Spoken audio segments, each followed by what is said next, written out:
지혜 또는 종말의 시대를 사는 자세 이렇게 생각을 해봐도 될 것 같습니다. 지난주에는 이 말씀을 살펴보기 위해서 로마서 12장부터 13장에 있는 내용을 대략적으로 요약을 좀 정리를 해봤어요. 그 내용을 잠깐 짚고 넘어가면 로마서 12장부터 13장은 로마서 1장부터 11장까지 말씀했던 바울이 말씀했던 그 모든 내용, 즉 기독교 교리에 관한 모든 내용을 삶에서 어떻게 적용할 것인가의 문제를 다루고 있다고 했습니다. 그 삶에서 어떻게 적용할 것인가의 문제를 다른 말로 말하면은 그리스도인의 윤리 문제라, 즉 삶의 자세라고 한다고 제가 말씀드렸습니다. 그래서 로마서 12장 1절로 2절은 하나님에 대한 성도의 자세, 그러니까 하나님의 뜻을 분별함으로써 거룩한 산재물이 되는 삶을 살아야 된다. 이게 요 핵심이라고 그러죠. 그 다음에 두 번째로 3절로부터 13절에는 교회 안에서 성도는 어떤 자세, 어떤 윤리 개념을 가질 것이냐를 또 살펴봤어요. 그것은 뭐냐면 각자에게 주신 은사에 걸맞는 역할을 하라, 분수에 맞는 삶을 실천하라는 내용이 핵심이라고 했어요. 그 다음에 12장 14절로 21절에서는 세상 속에서 성도는 어떤 자세를 취할 것이냐. 그래서 거기에 핵심은 뭐냐? 악에게 지지 말고 뭐하라? 선으로 악을 이겨야 된다. 그러니까 악에게 지지 말라는 것은 악에게 맞서서 싸우라는 게 아니고 선으로 악을 이기라는 뜻이라고 했어요. 그 다음에 13장 1절부터 7절은 국가 권력에 대한 성도의 자세. 그래서 국가 권력에 복종하라고 핵심적인 내용은 나와 있는데, 그거보다는 하나님의 선하신 뜻을 이루어 나간다는 게 이 13장 1절로 7절의 핵심 문제라는 거예요. 그러니까 13장 1절로 7절에서 보통 말할 때 권력에 복종하는 문제를 갖고 얘기하면은 너무 정치적인 거죠. 그리고 정치적으로 그걸 이용하려고 하는 의도가 강해요. 13장 1절부터 7절은 국가에 복종하는 이유가 뭐냐? 목적이 뭐냐? 그것은 하나님의 나라를, 하나님의 선하신 뜻을 이루어가기 위함이라는 거죠. 그것이 핵심인데 사람들은 권력에 복종하는 것을 핵심으로 잡는다는데 이건 잘못 이해하고 있다는 것을 말합니다. 그리고 13장 8절부터 10절은 이웃에 대한 성도의 자세, 이웃을 어떻게 대할 것인가에 대한 문제가 있는데, 그의 핵심이 뭐냐? 이웃을 사랑하는 것이 율법의 뭐라고요? 완성이라고 말했어요. 즉 그 말은 다른 말로 말하면 이웃을 사랑하는 것이 무엇에 대한 증거냐? 내가 하나님을 사랑한다는 증거가 된다는 것을 의미한다는 것이에요. 그리고 오늘 본문은 그리스도인의 윤리 그 마지막 항목으로 종말의 시대를 사는 성도의 자세를 다루고 있어요. 이 내용이 좀 분량이 많아서 조금 오늘은 좀 빨리 좀 진행을 하려고 합니다. 종말의 시대를 사는 성도는 영적으로 깨어서 신령한 삶을 살면서 또한 그리스도인의 재림을 준비해야 한다는 것이 오늘 본문에 담긴 핵심 내용이에요. 그러니까 신령한 삶을 살면서 무엇을 준비한다? 예수님의 재림, 종말을 준비한다는 거예요. 왜냐하면 성도는 궁극적으로 천국에 속한 시민이에요. 우리가 지금 이곳에 있지만 우리의 원래 소속은 이곳이 아니고 천국에 속해 있는 시민이기 때문에 세상 사람들과는 본질적으로 다른 종류의 삶을 살아야 되기 때문에 그 다른 삶을 살아야 되는 합당한 이유가 있는데, 그것은 다름 아닌 오늘 본문에 따르면 11절에 따르면 종말이 가까워지고 있기 때문이잖아요. 우리가 그런 삶을 세상과 다른 삶을 살아야 되는 가장 큰 이유는 지금 종말이 가까워지고 있다는 거예요. 11장 한번 읽어볼까요? 시작. 또한 너희가 이 시기를 알거니와 자다가 깰 때가 벌써 되었으니 이는 이제 우리의 구원이 처음 믿을 때보다 가까웠으리라. 아멘. 깰 때인데 깰 때가 리을 받침이 빠졌네요.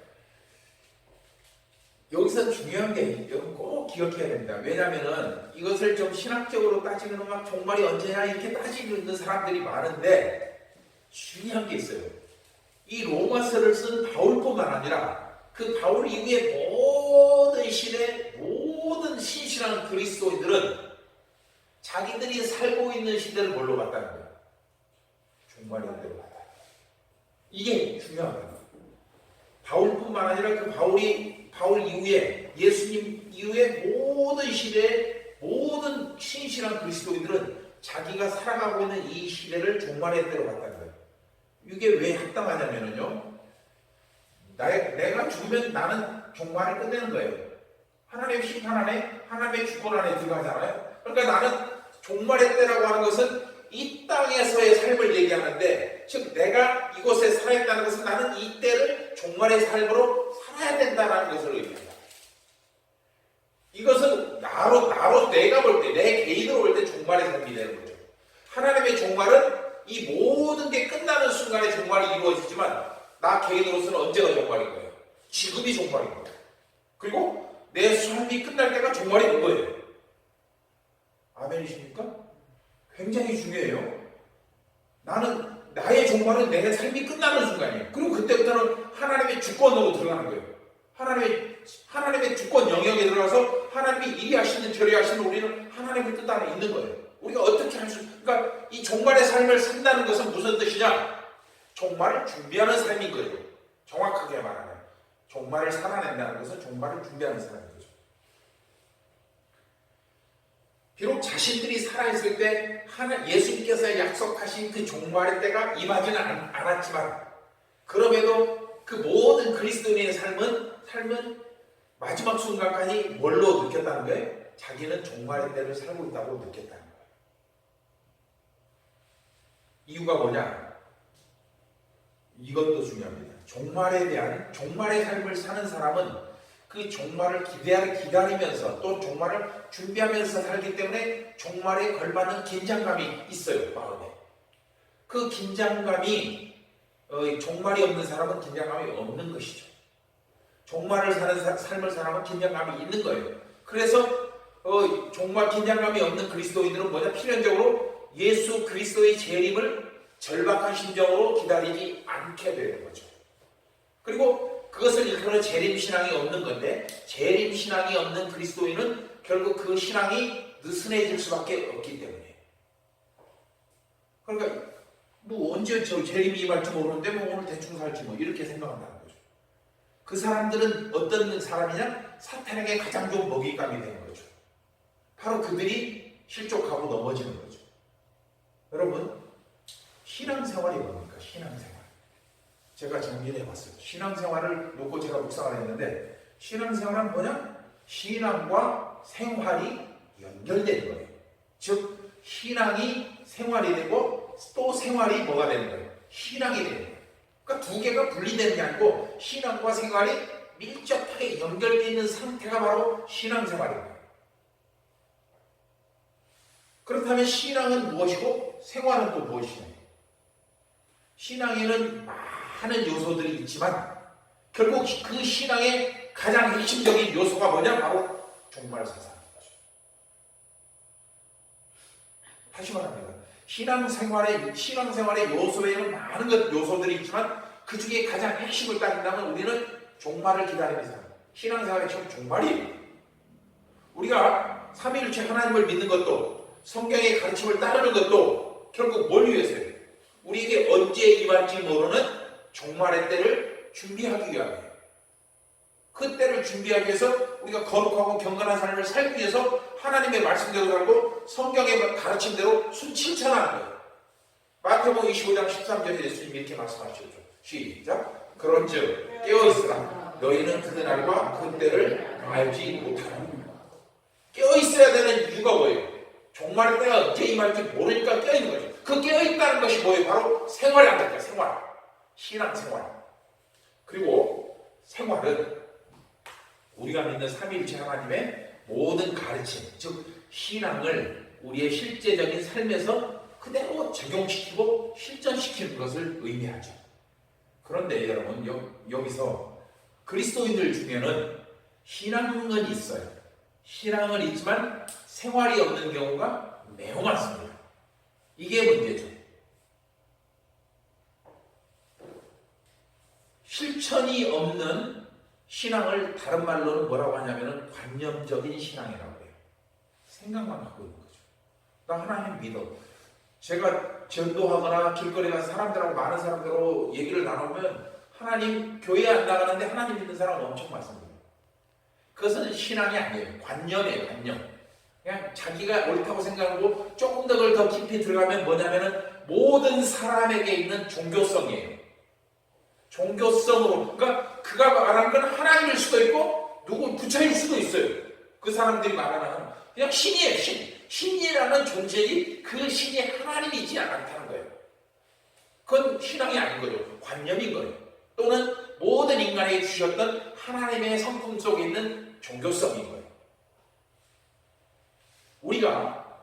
우리 기독교가 세상 사람들에게 조롱을 당하고 발에 밟히는 소금이 된 가장 큰 원인이 바로 여기에 있어요. 신앙을 관념으로 생각하는 거예요. 아니에요. 신앙은 반드시 뭐 해야 된다? 생활이어야 된다. 신앙은 반드시 생활이어야만이 이 두 개가 합쳐질 때 30배, 60배, 100배의 능력이 나타나는 것이지 신앙과 생활에 떨어져 있으면 이것과 이건 별개예요.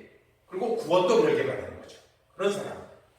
따라서 우리 기독교가 그 정체성을 확실히 세우고 또 세상에서 영향력을 끼칠 수 있는 가장 큰 동력을 우리가 가져야 되는데 그게 바로 뭐냐? 이게 바로 종말사상이에요. 종말사상을 갖는다는 것은 이 말세에 대한 긴장감을 갖고 있는 것이고 그 긴장감을 갖고 있다는 것은 그 긴장감 속에서 그 말세를 준비하는 삶을 살아야 된다는 걸 의미한다는 거죠. 오늘 보면은 이처럼 성도들이 종말이라는 긴장감을 유지하기 위해서 갖기 위해서 무엇이 필요한지를 제시하고 있는 소중한 말씀입니다. 첫 번째는 뭐냐? 성도는 나는 누구인가에 대한 분명한 인식이 있어야 합니다.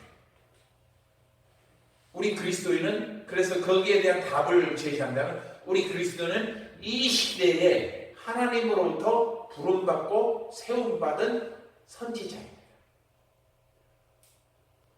선지자란 무슨 뜻이에요? 다른 사람보다 시대를 읽어내는 능력, 특히 하나님께서 이 세상을 어떻게 이끌어 가시고 어떻게 이 세상을 판단하실지에 대한 것을 먼저 아는 것을 선지자라고 해요. 그냥 뭐 예언하고 이런 걸 선지자라고 말하는 게 아니에요. 우리가 선지자로 부름받았다는 것은 하나님의 뜻을 깨닫는 거예요. 다른 사람보다 먼저. 우리가 그걸 위해서 이곳에 와 있는 거잖아요. 성경을 보면은 하나님은 각 시대마다 당신의 뜻을 깨닫고 그 때를 분별하는 사람을 종, 즉 앞날을 준비하는 일꾼 또는 선지자로 세우셨어요.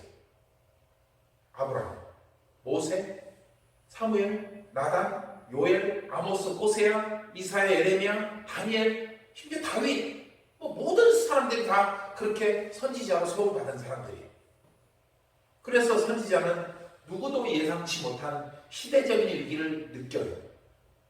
예를 들어서 출애굽기에 보면 요셉이 7년 흉년이 있을 것과 그 전에 7년 풍년이 있을 것을 미리 알았잖아요. 아무도 몰랐어요. 그래서 그 가운데 애굽을 구하면서 그 애굽을 구하기 위함이 아니고 결국 뭐였어요? 그 7년 풍년과 7년 흉년을 통해서 이스라엘 민족들을 살리기 위함이다. 그리고 또는 그들은 절망 가운데서 소망을 발견하기도 합니다. 바로 노아가 그런 예죠. 모든 세상의 타락에서 하나님이 물로 심판할 것을 예언하신 가운데서도 하나님께서는 노아를 의롭다고 인쳐주시고 그를 통하여 세상을 구원할 방주를 짓게 하시고 소망을 발견하게 하신 거죠. 그러나 사람들은 어땠어요? 그 시대 사람들은 그를 조롱하고 그를 핍박했어요. 그래서 사람들은 노아가 방주를 짓고 그들은 먹고 놀고 그냥 흥청망청 살았어요. 물론 그 선지자들에게 다른 사람들이 가지지 않은 탁월한 안목과 지혜가 있어서 시대를 분별했던 것은 아니에요. 그럼 왜 그들이 그렇게 볼 수 있었느냐? 하나님께서 이게 중요하고 하나님께서 나를 왜 부르셨는가 그 의미를 깨닫고 그 하나님의 마음으로 그 하나님의 눈으로 그 시대를 바라보았기 때문에 그런 거죠. 그리고 그 가운데 성령께서 그 마음에 감동을 주셨기 때문에 그렇게 시대를 볼 수가 있었던 겁니다.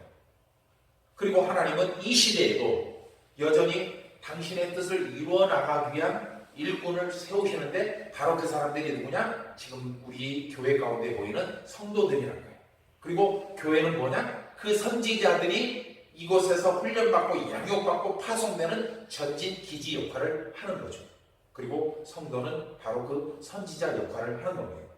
따라서 우리 또한 이 시대를 향한 하나님의 뜻을 분별하여 알리는 선지자로서의 역할을 충실히 수행해야 됩니다. 이것이 바로 종말의 시대를 살아가는 우리가 가져야 될, 성도들이 가져야 될 첫 번째 자세예요. 나는 누군가? 나는 뭘로 부름받았다? 하나님의 선지자로 부름받았다. 두 번째는 뭐냐? 그럼 선지자로 부름받은 나는 어떤 상태에 있어야 되는가? 나는 어떤 상태에 있어야 되는가? 오늘 본문 11절 보면은 자다가 깨어 있어야 한다고 말씀하고 있어요. 자다가도 깰 때가 되었다고 하는 말씀은 육신적인 잠이 아닌 영적인 잠에서 깨어야 된다는 그런 것을 의미하죠. 신랑 되신 예수님의 재림이 가까워 오고 있지만 잠에서 깨어나 준비된 모습으로 주님 앞에 서 있는 신부는 여전히 부족합니다. 예수님께서 마태복음 25장에 기록된 기름등불을 준비한 5 처녀를 슬기롭다고 평가한 것은 그들의 여분의 기름을 준비하고 있었기 때문이죠. 깨어 있었기 때문이죠. 반면에 여분의 기름을 준비하지 않은 나머지 5 처녀는 신랑이 온다는 소리를 듣고 당황했습니다. 왜? 그들이 잠들어 있던 사이에 기름이 떨어져 가고 있었기 때문이죠. 그래서 어떻게든지 그들은 기름을 꺼져가는 심지를 다시 일으켜보려고 기름을 준비하려고 했지만 급기야 그래서 여분이 있는 5 친구들에게까지 도와달라고 부탁했지만 이미 때는 늦어버린 거죠. 그 5명이 미련한 이유가 뭐예요? 신랑이 올 것을 분명히 알고 있어요. 왜? 이미 예고되었잖아요. 혼인잔치가 있을 것이다. 혼인잔치가 있을 것이다 라고 얘기했을 때 보통 이스라엘의 전통상 신랑은 저녁에 와요.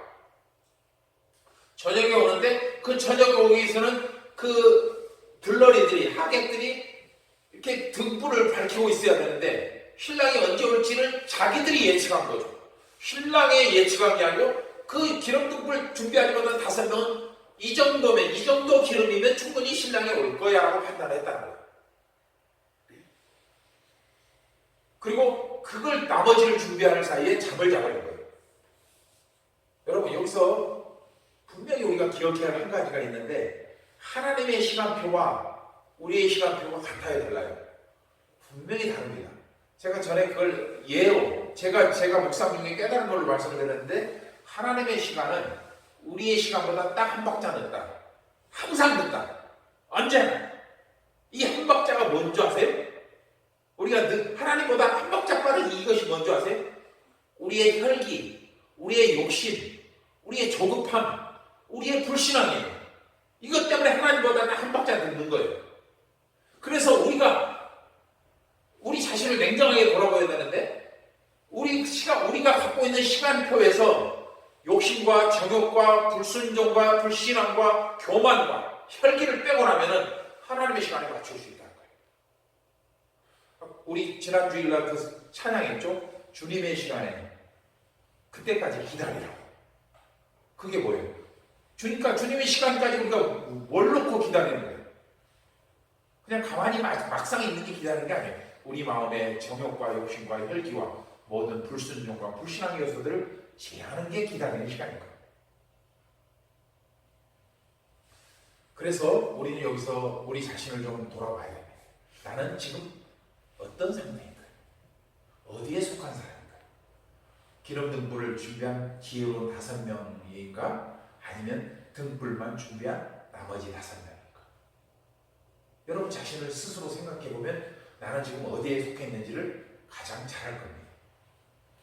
하지만 그럼에도 예수님이 말씀하신 세상의 끝, 종말의 때가 언제일지 우리는 사실 알지 못해요. 예수님도 그렇게 그때가 언제인지 모른다고 했지 않습니까?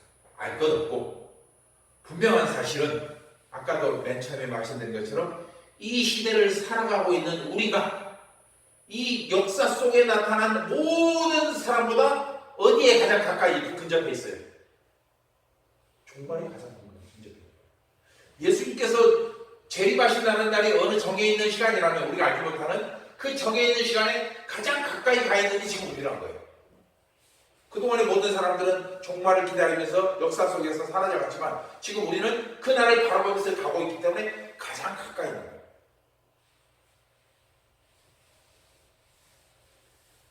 따라서 영적인 잠이 우리의 신앙을 약화시키고 무기력하게 만들지 못하도록 우리는 항상 잠에서 깨어 있어야 돼. 나는 어떤 상태에 있어야 되는가? 잠에서 깨어 있는 상태가 되어야 됩니다.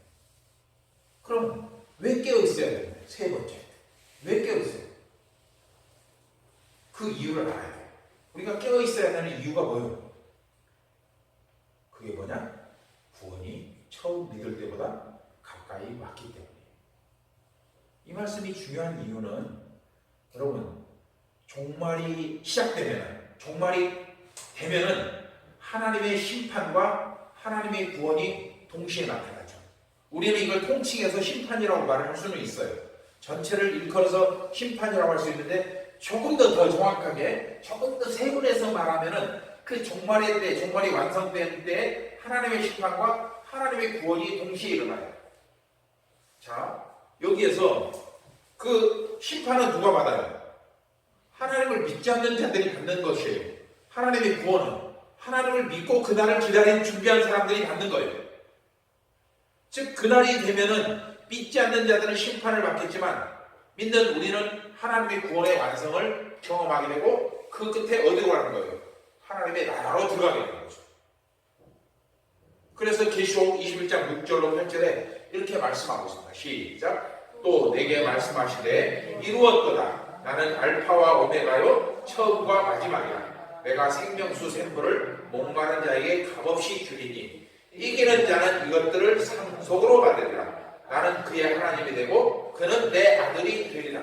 그러나 두려워하는 자들과 믿지 않은 자들과 혼방하는 자들과 살인자들과 음행하는 자들과 점술가들과 우상 숭배자들과 거짓말하는 모든 자들은 불과 유황으로 타는 못에 던져지리니 이것이 둘째 사망이라. 자, 여기서 두 개가 나와요. 이기는 자와 두려워하는 자라고 제가 이렇게 대표적으로 말했어요. 자, 이것을 이기는 자와 두려워하는 자. 여기서 이제 이기는 자라는 것은 신천지에 임하면은 그 자기를 이기는 자로 표현을 해요. 자기가 매이지 않고. 근데 여기서 이기는 자는 종말을 준비하는 자예요. 그리고 종말의 삶을 산 자예요. 두려워하는 자는 뭐예요? 종말을 준비하지 않은 자죠. 그걸 아까 마태복음 25장 말씀으로 하면 기름동굴을 준비한 5처녀가 이기는 자가 되고 기름동굴을 준비하지 못한 5명은 두려워하는 자가 되는 거죠. 그래서 그들의 결과는 뭐예요? 이쪽은 이것들을 상속으로 받으니 상속이 뭐냐? 나는 그의 하나님이 되고 그는 나의 아들이 됩니다. 이게 상속인 거죠.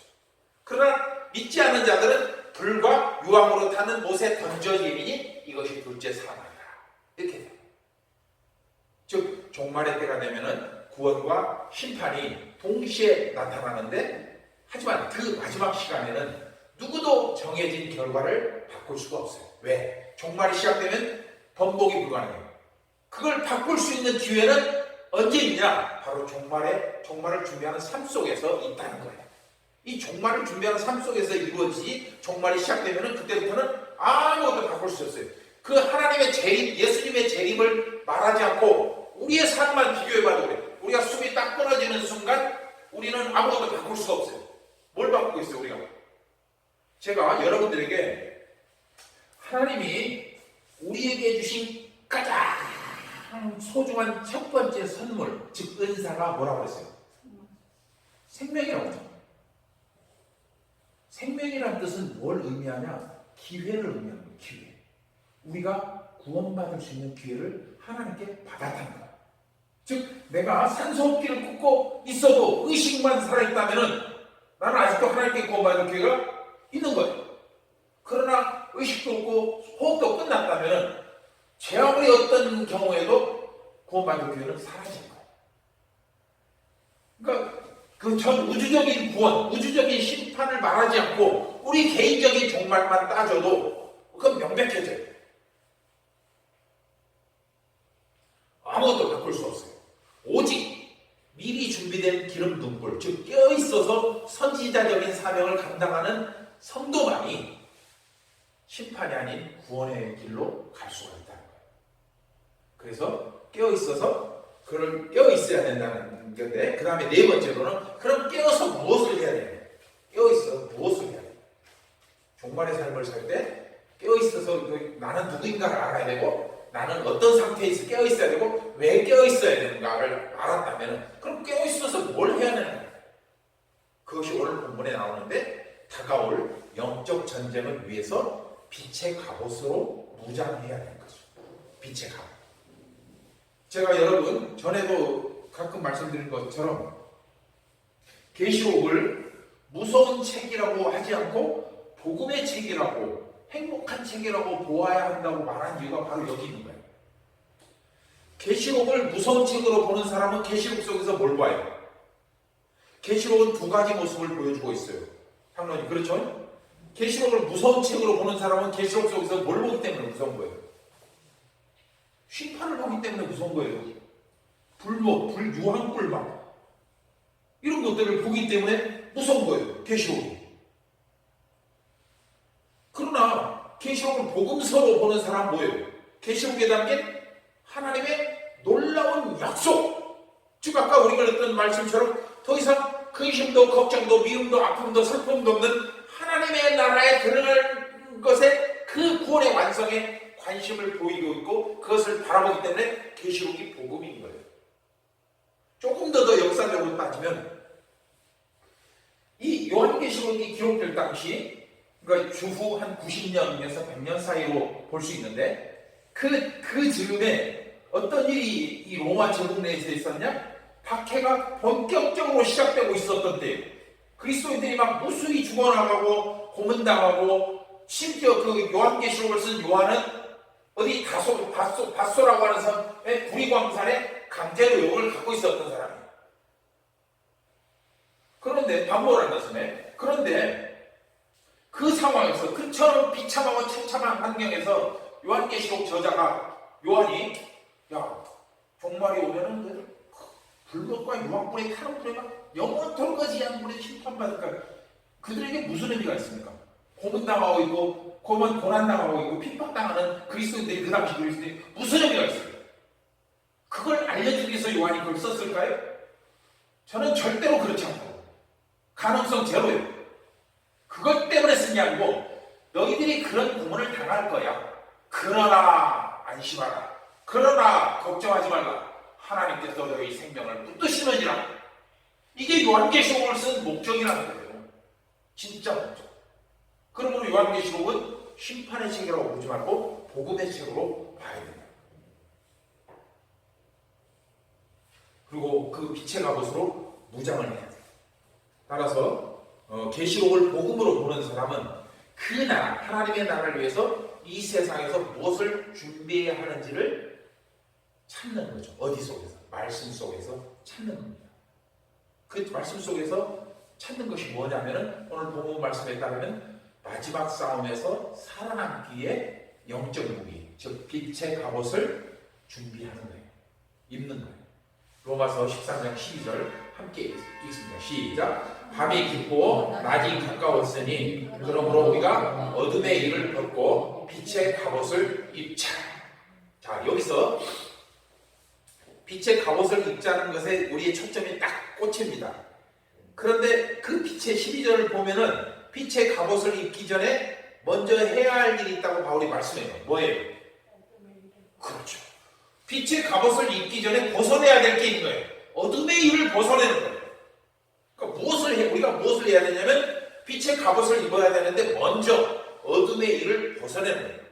그런데 본문 13절을 보면은 바울은 그 어둠의 일이 무엇인지를 제시하고 있어요. 우리 13절 한번 읽어볼까요? 시작. 낮에와 같이 단정히 행하고 방탕하거나 술 취하지 말며 음란하거나 호색하지 말며 다투거나 시기하지 말고. 여기까지가 어둠의 일을 벗어내는 요소들이에요.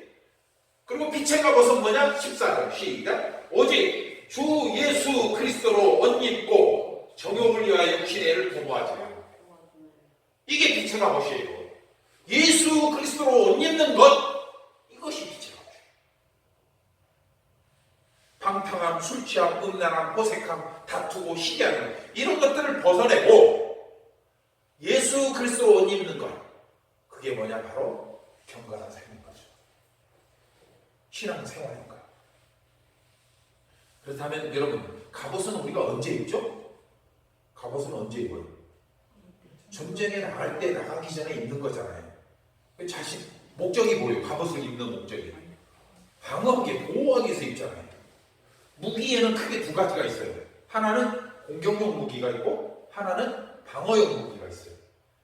그래서 전쟁에 그런데 순서가 어떻게 돼요? 공격용 무기를 먼저 써요? 방어용 무기를 먼저 써요? 잘 생각해 보세요. 상식적으로 전쟁에 군인이 나갈 때 가장 먼저 뭘 입어요? 갑옷을 입잖아요. 방어용 무기를 먼저 입습니다. 항상 자기를 보호하기 위해서죠. 그 다음에 상대를 공격하기 위한 무장, 칼이나 창이나 총을 들고 가는 거죠. 그런데 오늘 본문 12절은 자신을 보호하기 위해 입는 것을 뭐라고 하냐? 빛의 갑옷. 즉 빛의 갑옷이라는 건 세상의 갑옷이라는 것이 아니죠. 영적인 갑옷이라는 것을 의미하죠. 그 빛의 갑옷은 무엇이냐? 바로 14절에 예수 그리스도를 옷 입는 거예요. 그리고 마지막에 정욕을 위하여 육신의 일을 도모하지 않는 것. 이게 바로 빛의 갑옷인 거죠. 그래서 13절, 14절의 모든 내용을 종합해서 생각해보면 빛의 갑옷이란 성도의 거룩하고 정결하고 신실한 삶을 가리키는 거예요. 즉 아까 맨 앞에 얘기했던 신앙 생활인 거죠. 즉 그리스도인이 죄악과의 영적 전투에서 승리하는 비결은 거룩하고 정결한 삶을 사는 것밖에는 없다는 거예요. 우리는 절대로 죄와 맞서서 싸워서 이길 수 없어요. 왜? 그 죄를 사탄이 조종하고 있기 때문에. 우리를 공격해오는 것들 대부분을 종합해보면 거의 대부분이 뭐냐면 내적인 문제예요. 우리는 누가 유혹해서 내가 타락했다라고 말을 해요. 누가 나를 꼬드겨서 내가 잘못을 저질렀다고 말해요. 그런데 여러분, 꼬드긴 것은 하나의 원인일 수 있지만 결정적인 죄를 짓는 결정권자는 누구였어요? 나 자신이었던. 내가 결정했기 때문에 죄를 짓는 거예요. 즉 내부 문제인 거죠. 그래서 아까 로마서 12장부터 13장의 문제가 모든 것이 윤리와 도덕의 문제라고 제가 말씀드린 이유가 결국 내 안에서 내 스스로 판단하고 결정해야 될 문제라는 거예요. 정결한 삶이라는 건 바로 그거예요. 그래서 에베소서 6장 12절은 우리의 영적 전쟁은 뭐냐? 혈과 육, 즉 외부에 있는 것 상대와 싸우는 것이 아니라 악한 영들과 싸우는, 내부에 있는 적들과 싸우는. 우리는 이 전쟁에 의해서 승리하기 위해서 택함을 받는 존재들이고 바로 지금 이 시간, 이때가 그 전쟁을 치르고 있는 때예요. 즉 종말의 전쟁을, 영적 전쟁을 치르고 있는 때라는 거예요. 무엇을 통해서? 정결하고 거룩한 삶을 통해서 지금 그 전쟁을 치르고 있는 거예요. 그런데 여러분, 그 빛의 갑옷, 예수 그리스도로 옷 입은 것, 육신을 위해 정욕을 도모하지 않는 것, 여기에 익숙하지 못하면 적이 공격해올 때 효과적으로 막아낼 수 없는 거죠. 내 안에, 전에 그 말씀 드렸죠? 여러분들이 급한 일이 있을 때 가장 먼저 생각나는 것이 여러분들의 신앙 마음 중심에 있다. 돈이 생각나면 돈이 여러분들의 우상이고 예수님이 생각나면 예수님이 여러분들의 구세인 거예요. 그런데 그렇죠. 그러니까 다시 말하면 사탄의 세력이 우리를 공격해올 때 우리가 평소에 갖고 있던 빛의 갑옷에 익숙하지 못하면 적의 공격을 효과적으로 막아낼 수가 없죠. 덜거럭거리는 거. 우리가 이 내용 앞으로 사무엘상에 살펴볼 건데 다윗이 누구의 옷을 입다가 벗어냈어요? 골리앗과 싸울 때. 사울 왕의 옷을 입었잖아요. 근데 사울 왕은 사무엘서를 보면은 보통 사람보다 키가 목 한 개가 더 나와 있다고 그러잖아요. 그러니까 근데 다윗은 소년이었어요. 그러니까 옷이 맞을 리가 없죠. 그러니까 다윗이 끝내는 어떻게 했어요? 그리고 다녀보니까 도저히 불편해서 안 되니까 뭘 했어요? 벗어버리고 뭘 가졌어요? 아무것도 안 가지고 딱 물맷돌 5개만 가져오라. 즉, 그 말을 이 본문에 비교해 보면은 자기에게 걸맞는 빛의 갑옷을 입어야 된다는 거예요. 자기가 자유롭게 사용할 수 있는, 언제라도 사탄이 죄악이 나를 유혹해올 때 그걸 맞서 싸울 수 있는, 너는 창과 단창으로 다가오지만 나는 만군의 여호와의 이름으로 너에게 가노라 하고 말할 수 있는 그 갑옷이 있어야 된다는 거예요. 우리에게. 다윗은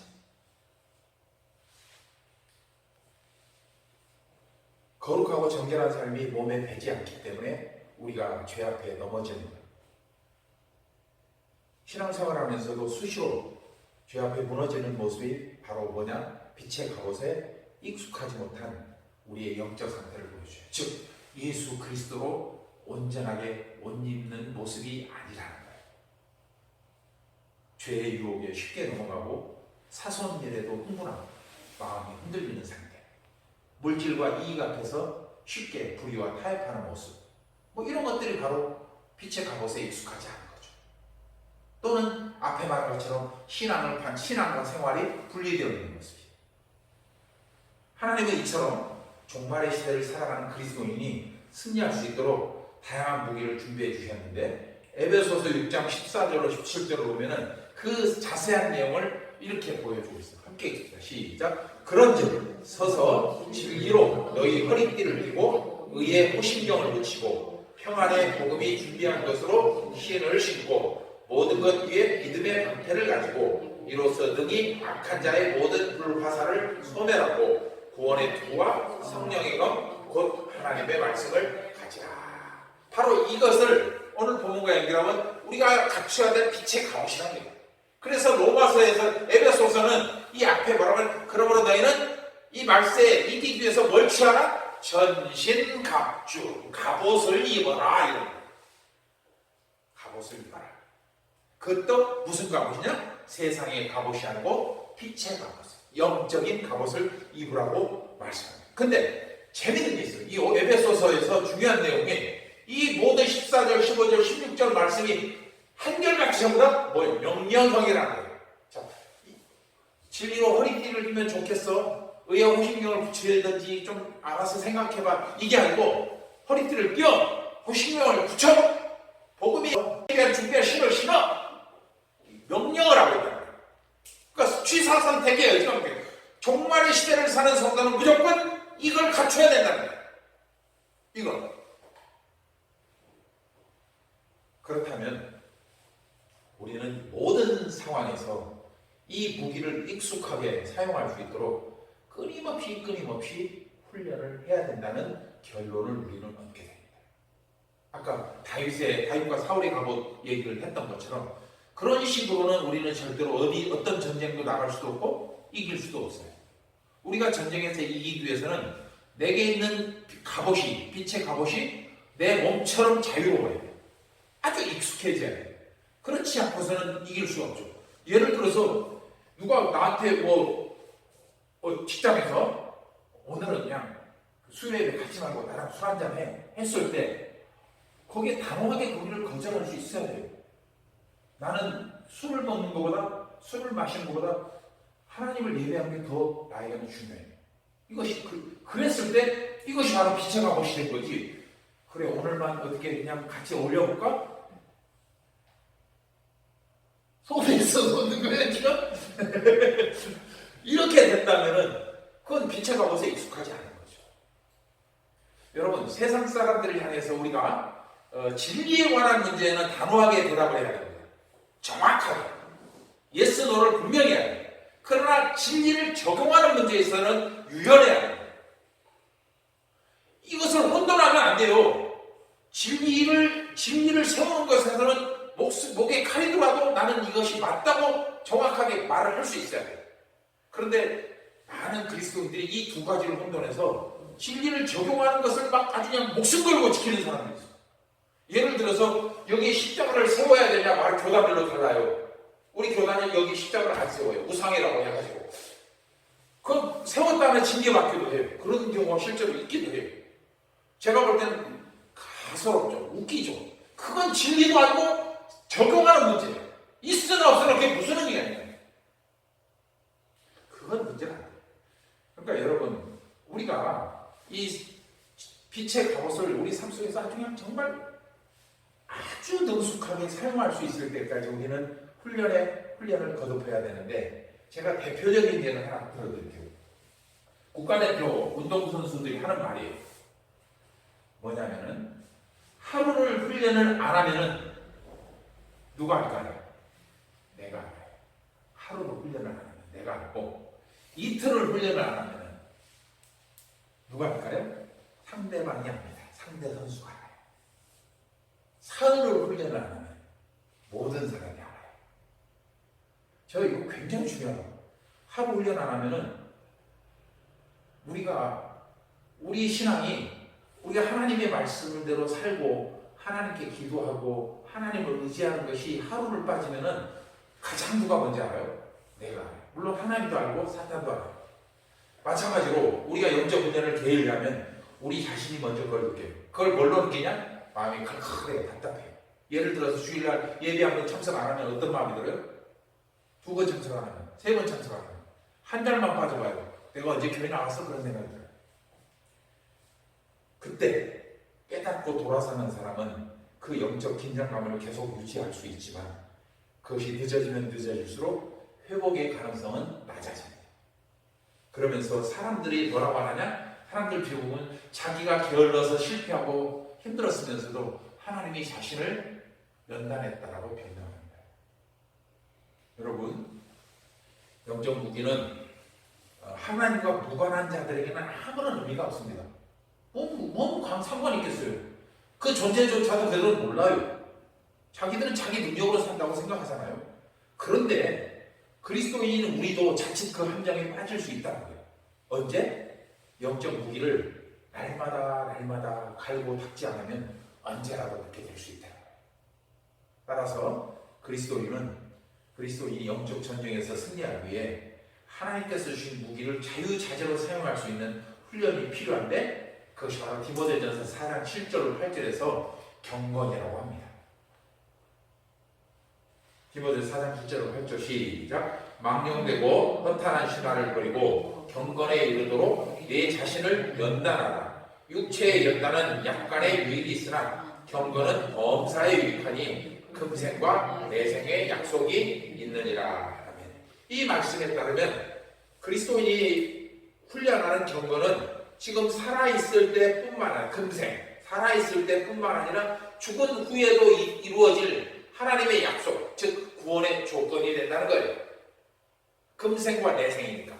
내생이라는 건 우리가 죽은 다음에 벌어지는 상황이니까 그때 약속이 있는 거예요. 약속. 무슨 약속이에요? 하나님 나라에 우리를 이끌어드리는 조건이 된다는 거죠. 그러므로 그리스도인 우리는 언제 어디서 쳐들어올지 모르는 사탄의 영적 공격에 적절하게 맞설 수 있도록 빛의 갑옷을 입어야 되고 또 그 빛의 갑옷에 익숙할 수 있도록 날마다 경건의 훈련을 거듭해야 된다. 익숙해야 되는 거죠. 또한 상황에 걸맞는 방어책도 준비하고 있어야 하고 끝내는 죄의 근원을 끊어내는 날카로운 공격 무기도 갖추고 있어야 돼요.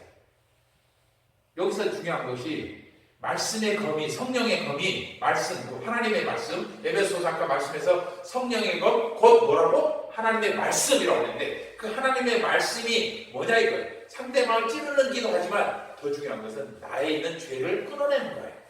이 말씀이 그 역할을 하는 거예요.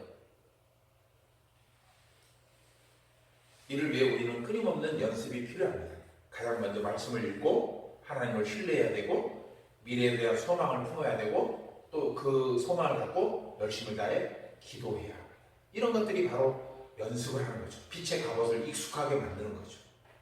우리가 그렇게 훈련을 거듭할 때 하나님은 우리를 그대로 두지 않으시고 성령님을 보내셔서 우리를 도우시고 함께 하심으로 우리가 더욱더 강하고 무장된 그리스도의 군사로 세워짐을 받게 된다. 이게 바로 종말을 살아가는 성도의 자세 또는 종말을 살아가는 성도의 지혜가 됩니다. 여러분 오늘 말씀이 종말에 관한 내용 중에 지극히 일부분에 해당됩니다. 이제 종말에 관한 얘기를 하려면 구약 신약을 넘나들면서 막 어떤 그 구체적인 내용들을 살펴보는데 그런 것들을 보면은 헷갈려요. 그것을 조금 더 우리의 삶에 실질적으로 적용하기 위해서 제가 볼 때 종말에 관한 말씀 중에 오늘 본문보다 더 생생하게 우리 삶에 다가오는 말씀은 없을 것 같아요. 다니엘서나 에스겔서나 뭐 그런 것들, 그런 내용들은 막 나중에 무슨 일이 일어날 거냐예요. 우리 죽은 다음에 무슨 일이 일어날 거냐에 대해서 얘기를 하는데 이 말씀은 지금 언제 걸 말씀하고 있는 거예요? 신앙 생활에서 얘기하는 거예요. 신앙 생활에서. 그러니까 우리가 살아있을 때 종말을 기다리는, 종말을 준비하는 사람으로서 과연 우리는 어떻게 살아갈 것이냐, 그것을 제시하고 있는 말씀이 바로 오늘 말씀이니까 여러분들 오늘 말씀을 잘 마음에 새기셔서 나는 예수님이 언제 재림하실지 모르지만 신랑이 언제 오실지 모르지만 나는 항상 언제나 기름등불을 여분의 기름등불을 준비하고 있어야 된다. 이 마음을 갖고 살아가는 것 이게 바로 종말을 사는 성도들의 지혜 또는 자세가 됩니다. 여러분들이 그 가운데 온전하게 세워져서 하나님께서 사용하실 때 온전히 준비된 그 기름등불 준비된 다섯 처녀처럼 하나님 앞에 귀하게 쓰임받기를 주의 이름으로 축복합니다. 기도하겠습니다. 하나님 아버지 감사합니다. 이곳에서 저곳에서 메시아가 나타났다고 아우성 쳐대고 거짓을 일삼고 있지만 하나님 모든 시대 모든 성도들이 종말을 기다렸던 것처럼 또 종말의 시대를 살아갔던 것처럼 이 시대에 종말을 사는 성도로 부름받은 우리 모든 설리는 성도들이 그렇게 종말 사상을 마음에 품고 종말을 준비하면서 살아갈 수 있도록 도와주시옵소서. 이를 위해서 항상 깨어있게 하시고 빛의 갑옷을 입게 하시고 그 빛의 갑옷이 하나님 그들의 삶 속에서 익숙하게 사용될 수 있도록 하나님 날마다 훈련하고 경건하게 살아가게 하여 주시옵소서. 우리 모든 성도들이 그렇게 하나님이 원하시는 종말의 성도가 되어서 하나님께서 예비하신 그날에 누구든지 아무도 빠지지 않고 주님의 선택함을 받는 귀한 삶을 살아가게 하여 주시옵소서. 감사드리고 예수님의 이름으로 축복하며 기도드리옵나이다. 아멘. 귀한